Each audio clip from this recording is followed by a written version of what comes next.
Okay, so I need to reopen my slide deck on my other window because I don't have my notes without it. And, oh well, okay. So, our learning intentions for today, I can use FlipGrid as a student to create videos, and I can identify ways to use FlipGrid to engage students in online content. If you have some scratch paper or some other note-taking apparatus, feel free to go ahead and use that. I would ask that you go ahead and join my FlipGrid right after I talk about who, what, and why. So who's FlipGrid for? FlipGrid is for pretty much anybody with a camera that is in some sort of a class setting. What is it? It's a way to share videos in a controlled environment.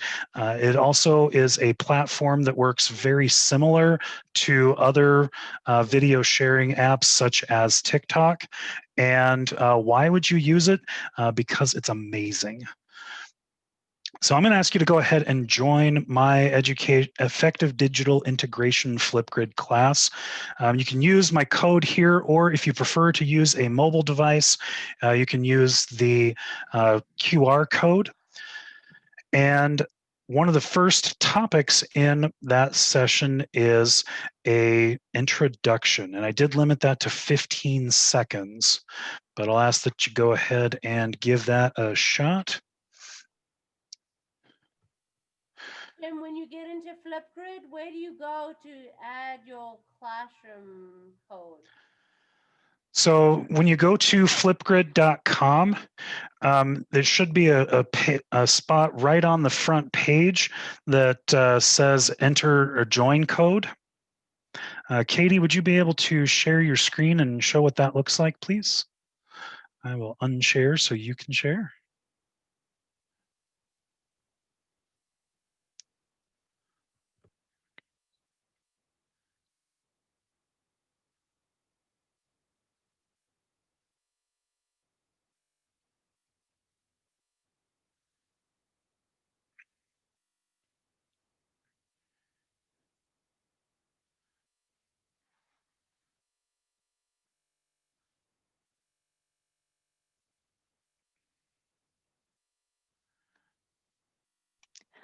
All right, sorry. Here we go. So let me share this. So this is what your join code is going to look like. I tried to type this in earlier and it didn't work. So Jim gave me his code. Now, what was your code again? Leuthold 3305. Leuthold 3305. So you go ahead and log right into that. It'll just ask you for that join code. And then here it is. His FlipGrid session is right up. Now, this is what it looks like as a student. So if you're in as a teacher right now, you will not be able to join, correct? If you are logged in as a teacher, you're going to have a little bit of trouble. It'd be easier if you log out and go to just straight out to flipgrid.com. And I need to create a student account then? Nope. Okay. Oh, so this is like Kahoot. Very similar, yes. Okay. You have like the admin.flipgrid.com, and then you've got flipgrid.com. So I'll go ahead and share. This is what you would see just going to FlipGrid, and okay, should be able to see my screen here. Empower every voice. So if you've already got an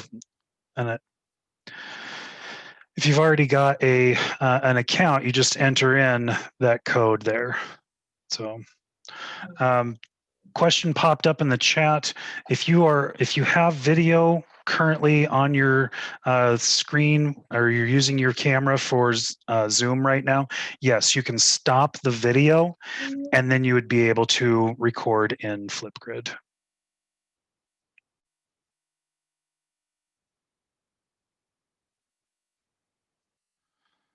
So go ahead and give you permission to turn off your video so you can record. Just a quick introduction. Just Katey, would you be able to show them that record button, what that looks like on their side.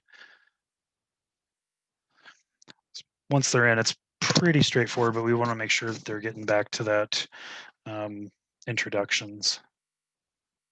All right, so here's your topic, and then you can go to record a response. And then what will happen is that the responses down here pop up. So I think you can click on either spot, right? Record a response up here or down here. So I actually have two topics going. And if you scroll up just a smidge, Katey, see where it says view two topics? We can go there and then go to introductions.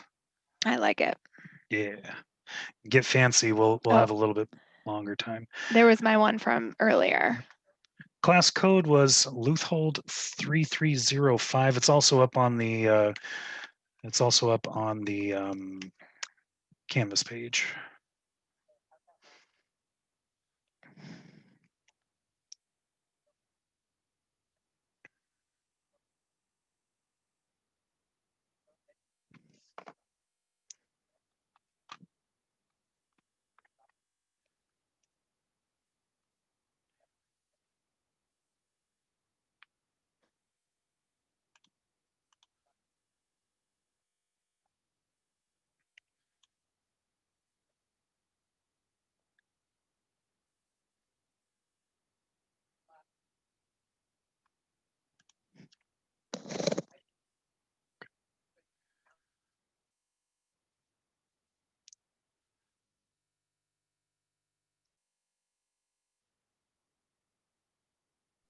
Hey, Jim, I got a question for you.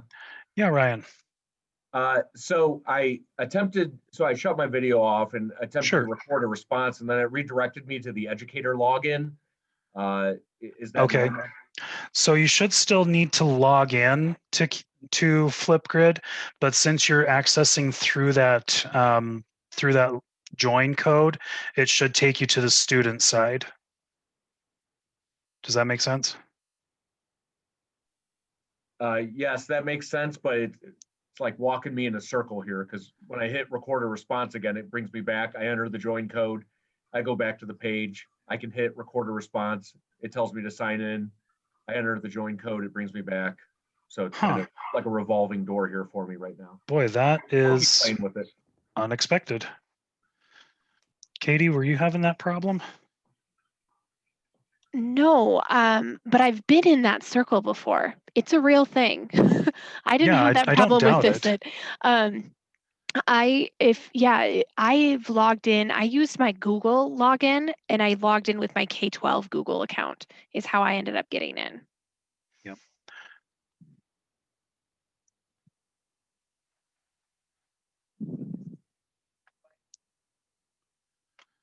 All right, I'm seeing some responses dropping in already. Awesome.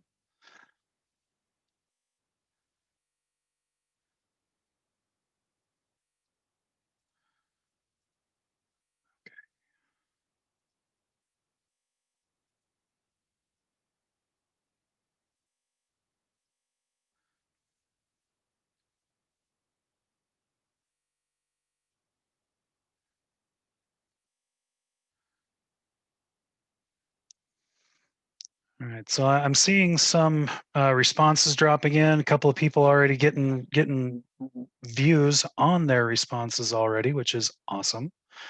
So I'm going to go ahead and share that. Cassandra, I don't think it has anything to do with that. I think it's to do with having the admin account or having the teacher account.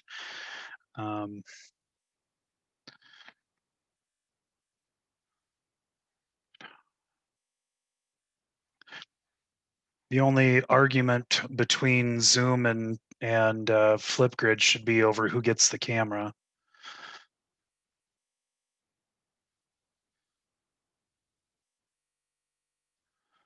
I'll go ahead and steal the screen back.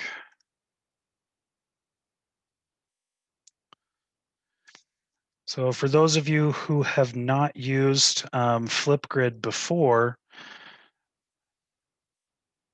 the login process for students is usually pretty straightforward. So that loop that we're getting for some users, that is not typical for students. They would put in your code, or you can create a user list. And again, that's kind of beyond the scope of this particular.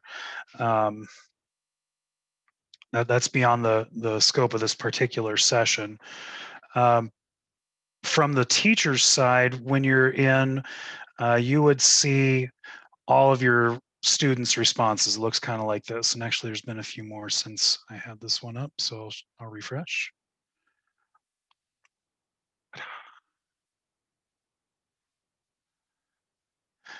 Yeah, so we're already getting quite a few responses there. For those that aren't able to get in, I'm sorry, I don't have a good answer for you right off the top of my head. Beyond logging out and then logging back in with either your Google or your Microsoft account instead of the personal one, I don't have a good answer another way around that. So switching back to presentation.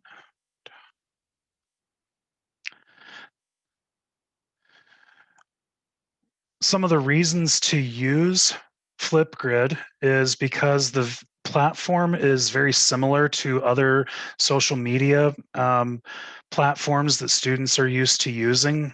TikTok and Instagram come to mind. You can set the limits on your video lengths. To me, one of the best parts about this is the videos are downloadable once they've been recorded. You have the ability to block that from students so that they're not able to download and, we'll say, modify one another's materials. So you have the ability to block that download, but if you wanted them to be able to create a video and then, say, import it into a like a slide deck or a PowerPoint, this would be a way for them to do it. To me, one of the most powerful pieces of FlipGrid is that it does provide you some editing features, and students, they really enjoy using those editing features to personalize their videos. Rearranging clips is actually one of the newer features, and they now have filters, frames, and you can put stickers and emojis and text, and you can draw like on a whiteboard on your on the videos as well. And like I said, this is similar to platforms that they're already using. For me, I used it in my 7th and 8th grade English classes for speeches and presentations. And for middle schoolers who love to make sure that everything is just perfect, this gives them a lot of opportunity to use that. Does the school firewall allow students to download FlipGrid? On their computers, it's a website that they have access through. I don't believe it's blocked at this time. I was able to use it a couple years ago on school laptops. So they just go to flipgrid.com and they're able to log in there. It is nice because it does work on pretty much all platforms. I have it on my phone, my iPad, and I'm able to use it here on the computer, which is what I think most of you are doing right now. I'd like to not exit. I would like to switch windows. There we go. So I mentioned all of those things that you can do with the videos. Under the Get Fancy, which I think the link for the 3305, I think the join code took you straight there. No problem. Doesn't make any difference to me. Under the Get Fancy, I'd like you to go ahead and take a shot at some of those tools. And I'm trying to remember how to get to that as a teacher so I can show you what it looks like. Actually, Katey, can I have you go ahead and jump in there? Absolutely. All right. Okay. So what I'd like you to do is from the student side, go ahead and hit record a response. Under the Get Fancy? Please. Okay. All right. I gotta shut off my video. Okay.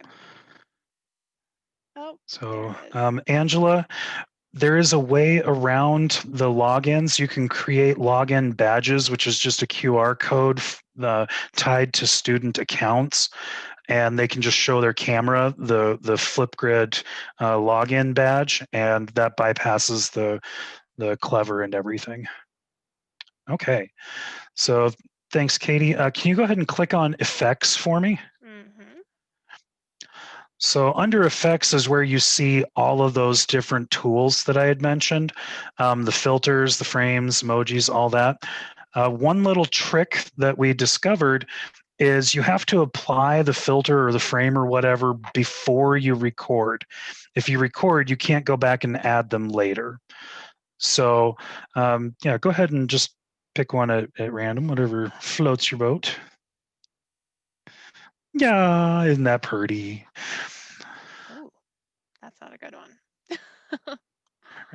I don't see the point of the block or the pixelate one, but it's all right. All right. But I'd like to give you some space and time to kind of play with those effects.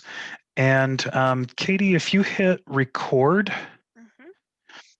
and you can, goof around, do a little dance, whatever. Hey, everybody. This is my FlipGrid response. And go ahead and hit pause. All right, so go ahead and click next.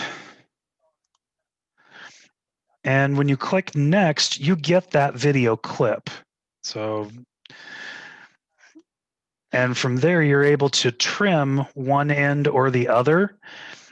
And in that bottom left corner is add more, and in the bottom right is next. So if you want to add more, you can do a different filter, or you can do a different. You can add in the emojis or the text or whatever.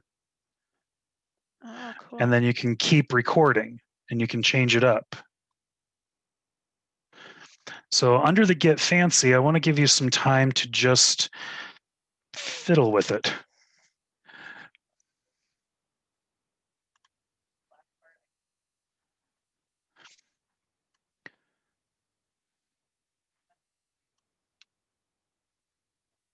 Oh, it looks like it's slowing down. Everybody's in here.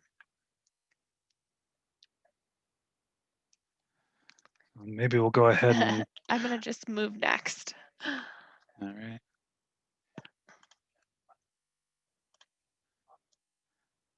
Oh, and then you get to choose a selfie. That's right.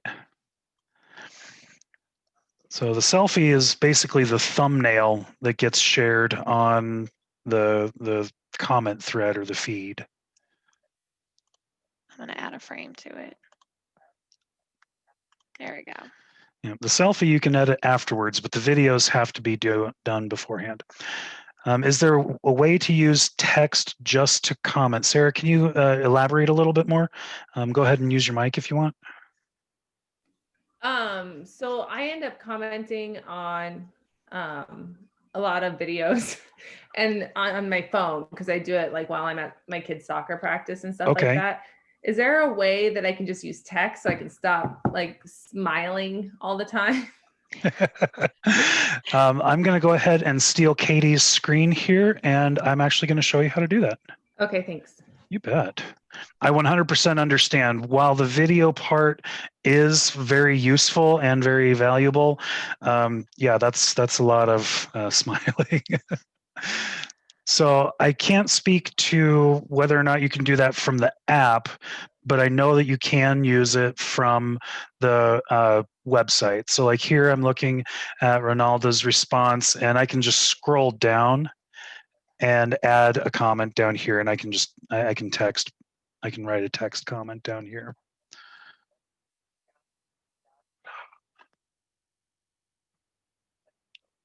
Yeah.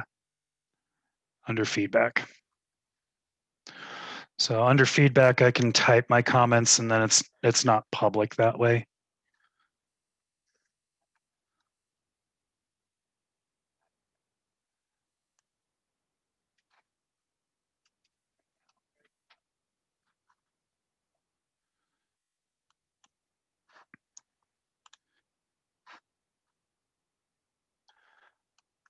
Wow, you guys are going to town. That is so awesome.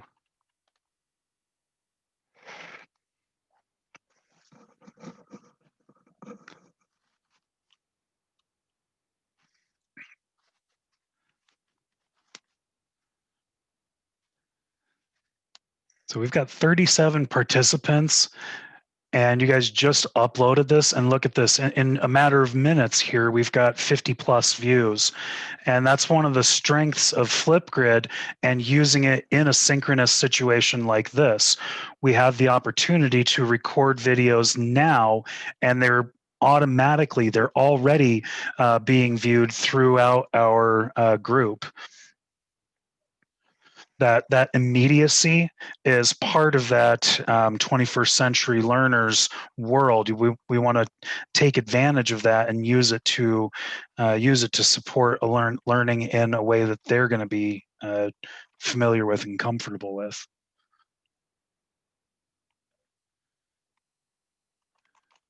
See some filters getting applied to the thumbnails. That's awesome.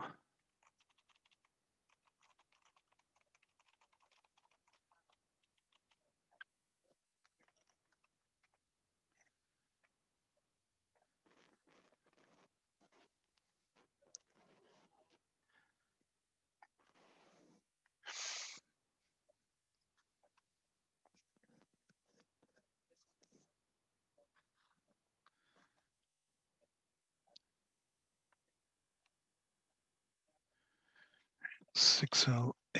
We're out of here at $625. Okay.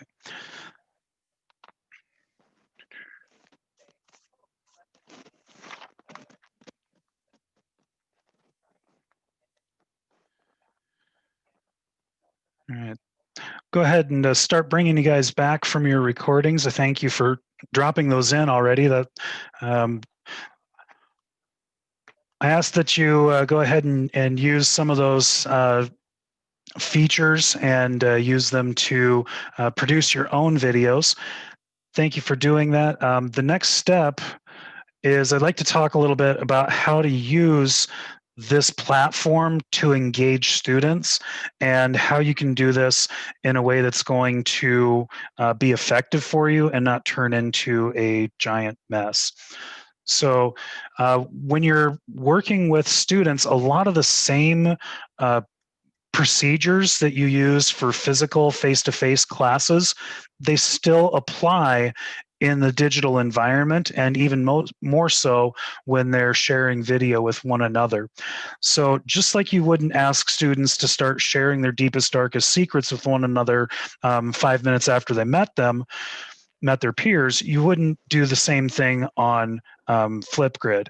Start small, low stakes, something like, what's the best restaurant to eat at in town, or what's your favorite food, or if you really want to go out on a limb, one of my favorites personally is I would come up with these ridiculous writing prompts, like if a taco and a penguin got into a fight, who would win?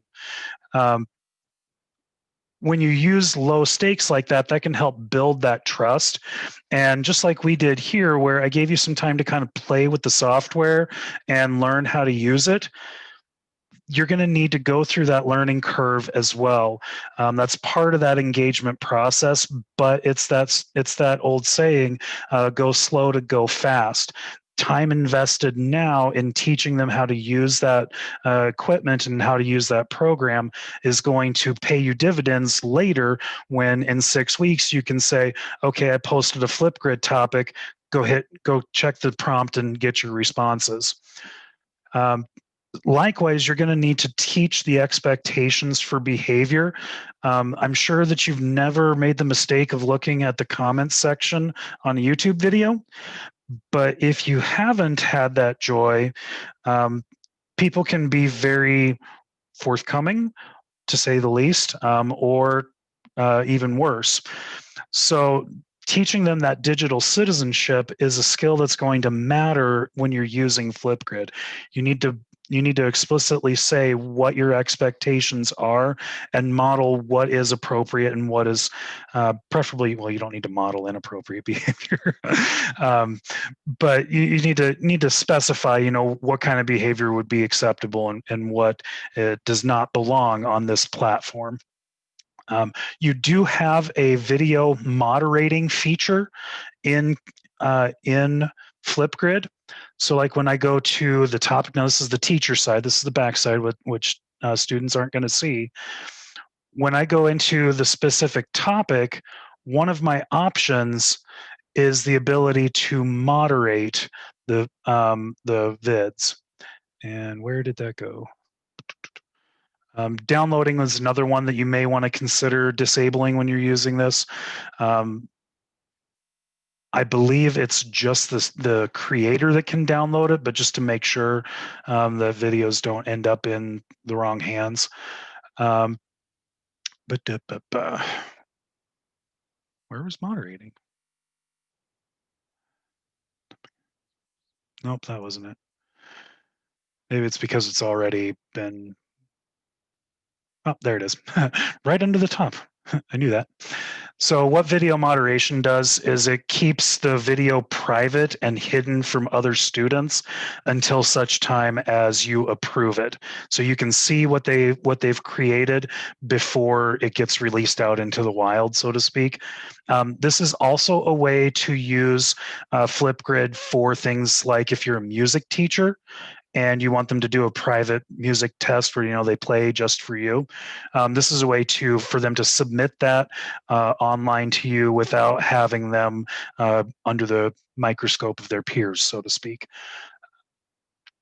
Let's see, back to my other presentation. All right, so I've got some links in the Canvas course, and we'll go ahead and get those dropped in the chat box as well. These are some suggestions on how to incorporate FlipGrid in your classes. The platform itself is going to be engaging. I used it for presentations and speeches for my students. And one of the things that I saw was students that didn't speak a word during class would spend 50 takes getting their presentation just right before they were able to submit it, and they'd end up submitting something really amazing. So that ability to record and re-record until they are satisfied is one of the strengths of this platform. Katey, were you able to pull the links from the slide notes? Or I can go grab them from the Canvas page. There's 3 of them here at the bottom, the integration, inspiration. Basically, they're listicles from some education writers. Okay, can you pull them? Because there we go. All right. Yep, I got you. I can do it.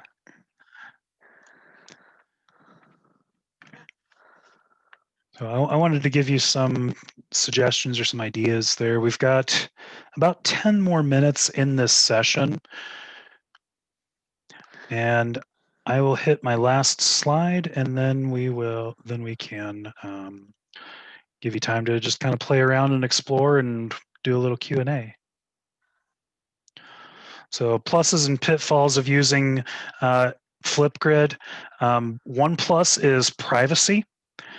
And notice that I put privacy as a pitfall as well. So when I say privacy, I'm talking as a plus. Some of my shy students, they were able to put an emoji over their face, and that was the only thing stopping them from doing their presentation.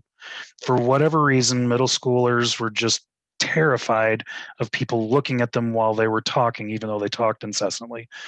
So this was a way to get them to show what they know and to demonstrate their knowledge while still being able to let them feel that level of protection that they needed. By the same token, though, they are recording themselves.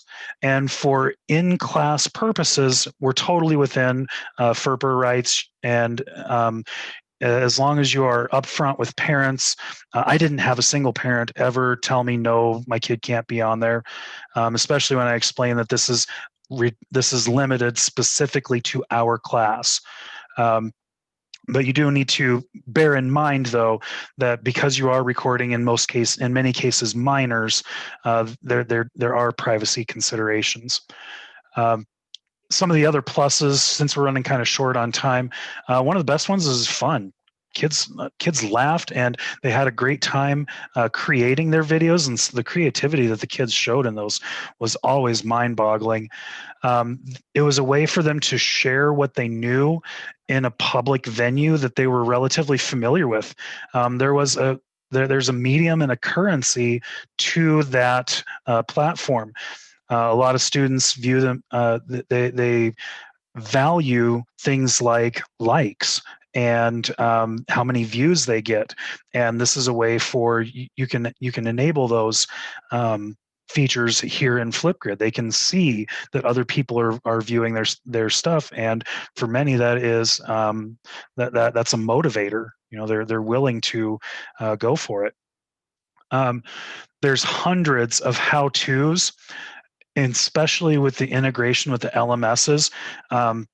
FlipGrid does integrate perfectly with Canvas. You can submit and you can create and submit entirely within Canvas, and then use SpeedGrader to grade, which then syncs back to your gradebook in Skyward. You can also use Google Classroom and automatically push your topics out to Google Classroom using FlipGrid as well. As for some of the pitfalls, one thing to be super aware of: if you ask 100 students to create a 3-minute video and all 100 students create a 3-minute video, that is 300 minutes of video that you get to watch. So while it's a very powerful tool, it's also really easy to turn into a time suck. So you can limit the length of time. You may have noticed on the introduction videos, I limited those to 15 seconds, whereas Get Fancy was 2 minutes. You get up to 10 minutes. You have a couple of time intervals from, I think it's 10, 15, 30 seconds, 1 minute, minute 30, and it goes up to 10 minutes. So if you are asking students to create content, and you want to take that for grades, and you need to evaluate every single video, compressing that time down and being aware of how long you're asking them to create their material for is a consideration. And this is also something that you need to monitor for cyberbullying. Make sure that they are adhering to proper behavior online. This does require training. It takes time. However, once they've learned, it's really powerful. Okay, that takes us to not that. That is not what I wanted. Q&A session, and I see Adam's already got a question. How did I have students record at the school without the people sitting next to them giving them pressure? I used a station rotation model. So I would be working with about a third of my class, giving them face-to-face feedback. The other third would be working on something independently. And the third could either go to a corner of the room or step out into the hallway for a little bit. Or I had like a refrigerator box. Take that and make them kind of like a little recording booth.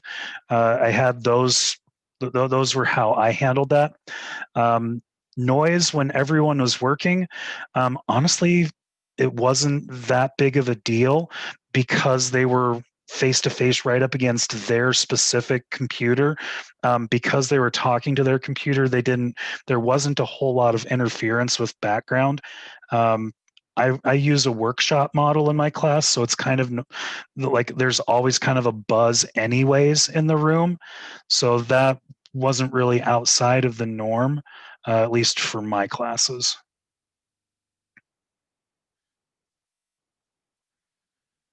We do have about 5 more minutes in this session.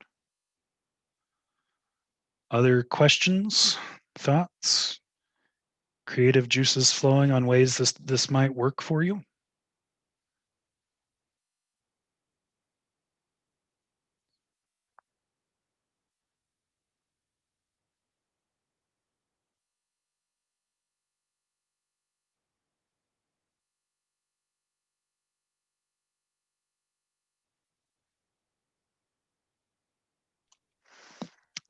Jim, I think this session kind of the moderating piece of the session where you can turn that off so that the videos become just for the teacher was really I think I knew that, but I never used it. But I think like that could be definitely something teachers could do if they wanted to have students record themselves reading to do some check-in with a fluency or accuracy pieces where they're reading something to you.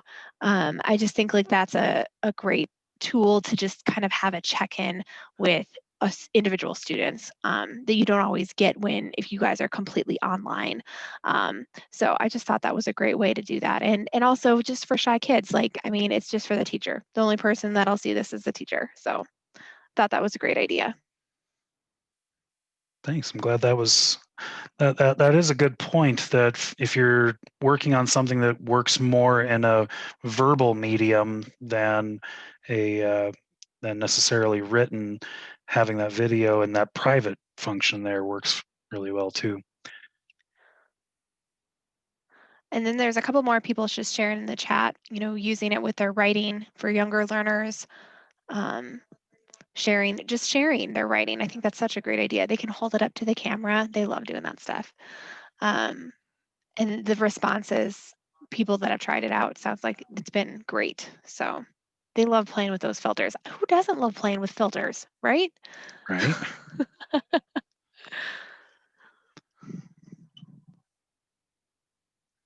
Introduction videos, especially for distance learning.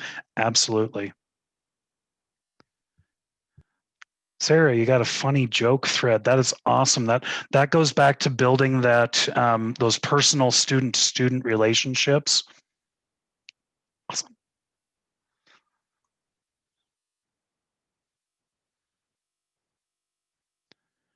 Okay, well, if it's all right with you guys, I'm going to go ahead and we'll go ahead and pause here. We'll give you a couple extra minutes of break before you head out to session 3, if that's all right with you. And as before,